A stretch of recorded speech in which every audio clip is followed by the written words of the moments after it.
Par temps calme, l'île de Saint, face à la pointe du Raz, est à 1 heure de mer du continent.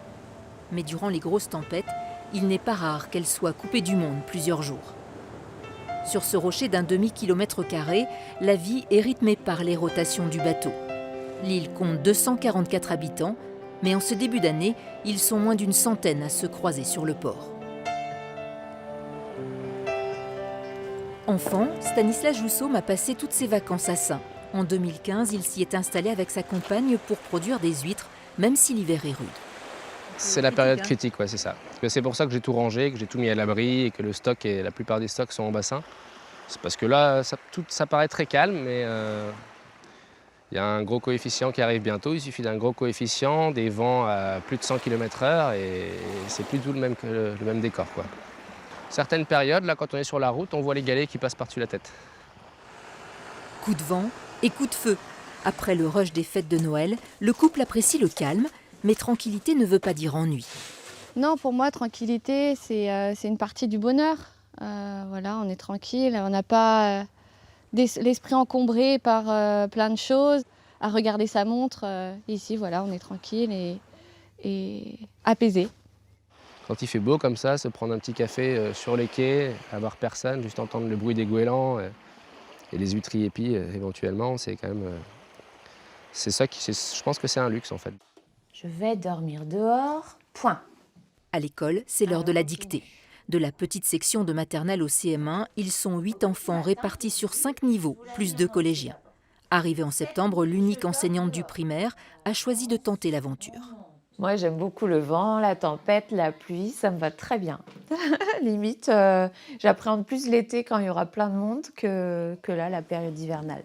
Après, je suis plutôt solitaire aussi, mais puis on s'ennuie pas. Enfin, on a toujours quelque chose à faire. Puis il y a un lien social ici qui est plus fort aussi que sur le continent. Dès qu'on a besoin de quelque chose, on peut aller frapper à la porte des voisins, il n'y a pas de problème. Combien ?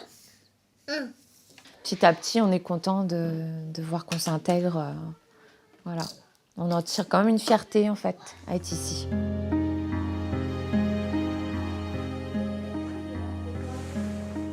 L'île nourrit les rêves et la réflexion. Fanchemoil y vient depuis qu'il est enfant. Des heures durant, il noircit les pages de ses petits carnets. Des esquisses qu'il transposera plus tard sur la toile, dans le calme de son atelier, en face, sur le continent. J'aime bien toutes les saisons, mais celle où le rapport à l'île est le plus étroit, c'est l'hiver, parce qu'on n'a pas un rapport à partager. Quand il y a 2000 personnes sur l'île, évidemment, il faut faire attention, ce qui est tout à fait normal, hein, aux autres. Et quand on est pratiquement seul sur l'île, c'est sûr que là, on l'encaisse beaucoup plus, quoi. On en ramasse davantage. C'est vrai que la nature est tellement forte. On a vu ça il y a 5-6 ans avec les grosses tempêtes. On était là tout l'hiver, là, nous. C'est vrai que quand on voit tout dévasté, enfin, il y a l'île qui grondait, c'était absolument incroyable, hein, cette tempête. La météo joue des cartes très différentes à chaque fois, entre un ciel comme aujourd'hui et puis un ciel d'orage sous les tempêtes et tout. Le monde est complètement changé, quoi. Et nous, on change avec à chaque fois, c'est très drôle. Ah, c'est un paradis, hein. Tout juste embauché à la Pénarbéd, Nicolas a posé ses valises sur l'île en juin dernier avec sa compagne. Pour lui, qui a déjà vécu à Saint, un adjectif résume l'hiver sur le Caillou. C'est chaleureux.